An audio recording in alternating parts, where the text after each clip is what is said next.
Thomas, le kiosque d'Europe 1, on attend pour l'ouvrir. Le kiosque d'Europe 1 et toutes ses plumes. Marion Calais pour les régions, Alexandre Cara pour la presse internationale, Axel de Tarlet pour la une de l'Écho et Eva Rock qui regarde la télé. Bonjour à tous. Bonjour Thomas. Non, Alexandre Cara un petit peu en retard. C'est sa fête, il fait ce qui lui plaît. Absolument. C'est la Saint-Alexandre aujourd'hui. Bonne fête à tous les Alexandres. On commence avec vos quotidiens nationaux. On va passer vite sur l'élimination du PSG hier soir. Comme l'écrit 20 minutes, il y avait un monde d'écart. Le gratuit qui n'en fait d'ailleurs même pas sa une et préfère au foot une petite piqûre de rappel. La semaine européenne de la vaccination est l'occasion de souligner que les adultes sont rarement à jour, quitte à mettre leur santé en danger. Santé encore en une du Monde, un jeune sur deux a déjà fumé du cannabis. Pour Metro News, les jeunes et la drogue, une histoire qui dure et qui se durcit puisque de plus en plus d'ados se laissent tenter par des drogues dures. Vous pourrez nous poser toutes vos questions sur le sujet dans Europe 1. Vous répond tout à l'heure à 6h45. Libération tire les conclusions des naufrages à répétition en Méditerranée et titre « Pourquoi faut-il légaliser l'immigration ?» L'Europe doit gérer l'urgence humanitaire, s'attaquer au réseau, mais surtout dessiner une réponse politique, écrit Libé. Sur le même sujet, le Canard enchaîné ironise « L'Europe rame, les migrants coulent ». Alors que le Figaro fait sa une sur la réforme à minima du dialogue social, le 1 nous propose un numéro passionnant sur ces lobbies qui font la loi. Au palmarès des pays les mieux protégés contre les groupes de pression, la France est à la traîne, écrit l'hebdomadaire. Et puis aujourd'hui, comme le Figaro donne la parole au premier homme ayant subi une greffe totale du visage, il y a d'ailleurs des photos assez impressionnantes dans les deux journaux. Jérôme Hamon, c'est son nom, qui a cette jolie phrase « Désormais, lorsque je souris, cela se voit ». À la une des régions, Marion Calais, quelles sont les unes les plus marquantes dans la presse quotidienne régionale ce matin? Eh bien, il y a le rejet de l'ultime recours pour Serge Atlaoui. C'est la une du Républicain Lorrain. La famille du condamné pour trafic de drogue en appelle à François Hollande pour tenter d'empêcher l'issue fatale. Dans les dernières nouvelles d'Alsace, la plainte contre EDF. 5 associations ont porté plainte auprès du procureur de la République de Colmar. Une plainte qui concerne les incidents techniques sur la centrale de Fessenheim les 28 février et 5 mars dernier. Et puis une première page étonnante également autour du paradis de la vodka. À votre avis, où est-ce que ça pourrait être? En Charente. Ah, Le bien paradis vu. de la vodka. Ah ouais. Oui, exactement. C'est très surprenant.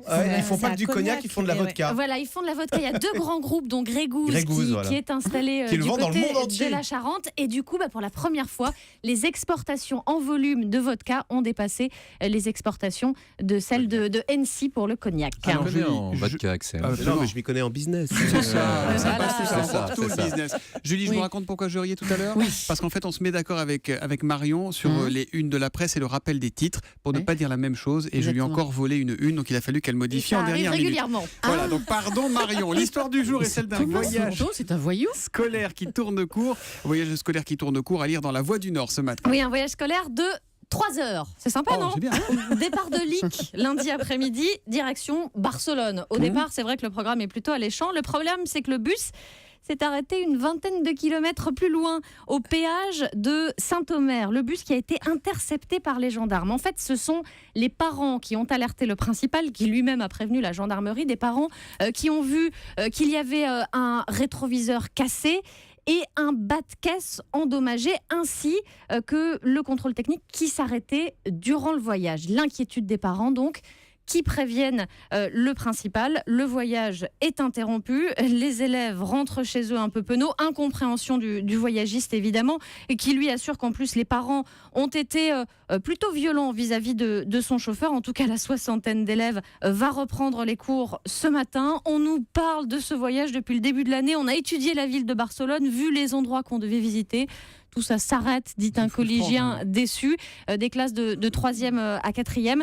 Qui devrait pouvoir repartir quand même prochainement. On parlait hier d'un prochain voyage organisé pour le mois de juin. Bon, en tout cas, l'avantage d'un voyage scolaire de 3 heures, c'est que les enfants ne rentrent pas fatigués. C'est déjà ça de gagner. Et ils ne se demandent pas quand est-ce qu'on arrive. À la une de la presse internationale, un article du site d'information américain CityLab, Alexandre Cara, article qui explique comment l'invention d'un architecte taïwanais pourrait mettre tous les voisins d'accord. Julien Courbet, écoutez-nous. Oui Thomas, imaginez, vous habitez dans une tour à Miami ou à Los Angeles, votre voisin a une vue sur mer et pas vous, alors forcément, ça vous énerve. Alors Shin Kuo, un architecte originaire de Taïwan, a peut-être trouvé la solution. Il a inventé des appartements qui peuvent tourner autour de l'immeuble pour mettre tous les résidents à égalité, au moins pour la vue. Un bâtiment qui offre une vue à 360 degrés pour ses habitants. Mais comment ça marche ? Alors c'est simple, le futur bâtiment a été baptisé Turn to the Future, vous savez, retourner vers le futur, un petit jeu de mots. Le building contient un rail autour de son pilier central sur lequel les appartements peuvent glisser à heure fixe. Afin d'éviter toute chute de locataires, ça peut arriver pendant ces rotations. Les portes de chaque appartement seront verrouillées avant tout déplacement, évidemment. Et on vomit à quelle heure ? C'est pour quand ces buildings ? Shin Kuo espère que ces immeubles verront le jour dans les grandes métropoles d'ici 15-20 ans. Alors, je ne sais pas vous, mais moi je suis un peu sceptique. Quelqu'un qui a les moyens d'habiter dans ce genre d'immeuble aura toujours tendance à préférer la vue sur mer plutôt que sur le parking. Alors bon, on verra, mais... Ouais, c'est pas ils vont se battre pour le soleil ensuite après. Évidemment, c'est une niçoise qui parle, qui sait de quoi elle parle. Pour les conflits entre voisins, je pense que ça peut aider encore un peu. La photo est sur Twitter avec le hashtag un matin, on dirait un gâteau basque en fait, votre ça donne envie. À la une de l'Écho, Axel de Tarlet qui finit son 5e verre de vodka et qui nous parle du hold-up de la grande distribution, c'est à lire dans Le Point de cette semaine. Et oui, on se réjouit tous de la baisse des prix dans la grande distribution. Les prix baissent, moins 1,3%. On a gagné nous en tant que consommateurs, on a gagné 1 milliard d'euros. Mais le revers de la médaille, si les produits sont vendus moins cher en grande distribution, ça veut dire que les fournisseurs doivent baisser leur prix et justement ils tirent la sonnette d'alarme. Donc c'est l'association représentative des grandes marques, l'ILEC, qui écrit à Emmanuel Macron pour dire nous cette baisse des prix, ça nous a coûté 500 millions en 2 ans, mais elle dit surtout il y a des méthodes illicites. Elle parle de méthodes illicites, de practices illicites, de rabais clandestins. En fait, on a l'impression que c'est le retour des marges arrière. Je vous rappelle ce que c'était que les marges arrière. Ça, ouais. Non, c'est très simple. Vous êtes je vais donner le nom. Vous êtes Coca-Cola, vous allez voir Carrefour qui vous achète, tiens, on se met d'accord, 1 euro le pack de 6. Bon, très bien, on se met d'accord. Et puis 2 semaines après, vous avez un coup de fil du grand distributeur. Dites donc, j'ai oublié de vous dire, on a le prospectus là, vous êtes dedans. Il faut payer pour le prospectus, c'est 200 millions. Puis après, on rappelle. Dites donc, j'ai oublié de vous dire, c'est le mois Carrefour ou le mois Auchan ou le mois Leclerc. Il faut encore que vous rajoutiez 800 millions. C'était les marges arrière, si vous voulez. Des trucs qu'on rajoutait. En cas de promo, c'est ça ? Voilà, mais même à la fin, c'était dites donc, j'ai oublié de vous dire, on vous a mis une belle étiquette, c'est 800 millions, vous voyez. C'était le coup de fil qui veut gagner des millions. Voilà, et donc on a arrêté ces pratiques de marge arrière qui sont interdites, mais qui apparemment reviennent par la fenêtre, quoi. Voilà, tout simplement. Oui, enfin Axel, vous n'allez pas nous faire pleurer sur les grands groupes. Nestlé, Coca-Cola, L'Oréal gagnent plutôt bien leur vie. Alors vous avez raison, ça c'est les grandes marques qui protestent, mais quand on voit ce que la grande distribution inflige aux grandes marques, qui sont des gens puissants, qui parlent, d'ailleurs le patron Nestlé c'était plein, on ose imaginer la détresse des petites marques, des petits. Et oui. Alors ils n'osent pas se plaindre puisqu'ils savent très bien que si jamais on se plaint et qu'on dénonce, ils sont déférencés, ils sont plus dans les rayons. C'est fini, on disparaît, on met la clé sous la porte. D'autant qu'il y a une dépendance. C'est-à-dire que si vous ne vendez pas, vous avez investi, vous avez mis des grosses machines. Si vous ne vendez plus de gros volumes, vous êtes mort. Donc ils sont totalement dépendants et ils disent derrière c'est l'investissement. Du coup, on ne fait plus de marge, on n'investit plus, on baisse en gamme et donc à la fin non. Et qu'on ne s'étonne pas ensuite. Je ne légitime pas, j'explique. Qu'on ne s'étonne pas ensuite s'il y a des ententes, les ententes des endives, vous savez, des cartels là, cartel du yaourt, cartel des endives, cartel du fromage, cartel, etc. Parce que les petits essaient de se regrouper face à ces grands distributeurs qui ne sont plus que 4. Je vous rappelle que les centrales d'achat, il y en avait 7. Elles ont toutes fusionné. Maintenant, vous avez Auchan avec Système U, Casino avec Intermarché, Carrefour avec Cora. Est-ce que ça pose un problème de concurrence ? Probablement. C'est donc à lire dans Le Point de cette semaine. À la télé ce soir, Disparu sur France 2 à 20h50. Qu'est-ce que c'est, Eva Rock ? C'est la nouvelle série de France 2 en 8 épisodes. Alors, amateurs de suspense, vous allez être servis.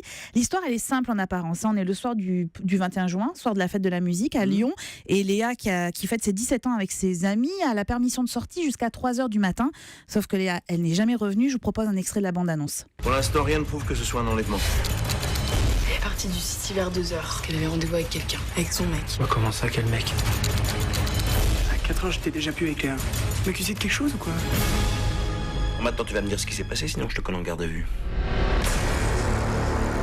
Il est pas net, ce môme. On s'en tient à notre version et c'est tout. Nous avons quelques questions à vous poser. Tu leur as caché quelque chose ? Je sais que j'ai merdé quelque part. Mais je sais pas comment. Vous Ils ont allez tout voir. raconté dans la bande-annonce, non Ouais, quasiment, on a l'impression, mais en fait pas du tout. Vous allez voir dès le premier épisode, en fait, vous allez d'abord vous retrouver embarqué évidemment dans la course contre la montre pour retrouver Léa, et aussi en parallèle dans cette histoire de famille où la mère de famille dont vous avez entendu la voix, qui est jouée par Alix Poisson, que l'on retrouve tous les soirs dans Parents mode d'emploi, vous savez, le petit programme court de France 2. Elle joue une mère éplorée évidemment, mais qui découvre d'abord des éléments sur sa fille, parce qu'on découvre beaucoup de choses sur Léa au fur et à mesure de l'enquête, sur son mari, sur ses enfants. Tout ça est extrêmement bien réussi, d'abord par la réalisation, par les dialogues. Il n'y a pas d'artifice scénaristique, c'est pas voilà, tout ça se tient. Et puis un casting de luxe. Donc je vous ai parlé d'Alix Poisson, mais il y a aussi PEF, vous savez, Pierre-François Martin Laval, un ancien des Robins des Bois, dans le rôle du papa, et puis François-Xavier de Maison, qui est remarquable en flic taiseux. Ça monte en puissance et en suspense au fil des minutes. Franchement, c'est intense, et on arrive à s'identifier en se disant, mais moi, si ça m'arrivait, comment je réagirais à la disparition de ma fille? France 2 a réussi en développant la case du mercredi soir en fiction. On avait parlé d'accusés, on avait parlé des témoins, on savait, avec Thierry Lhermitte. C'est au-dessus du lot, pour moi, Disparu. Bon, ça se termine comment pour ceux qui veulent regarder le film Non, ce soir? mais vous allez pas pouvoir décrocher. Je vous Bon, le ça promets. s'appelle Disparu sur France 2 à 20h50. Rideau sur le kiosque. Europe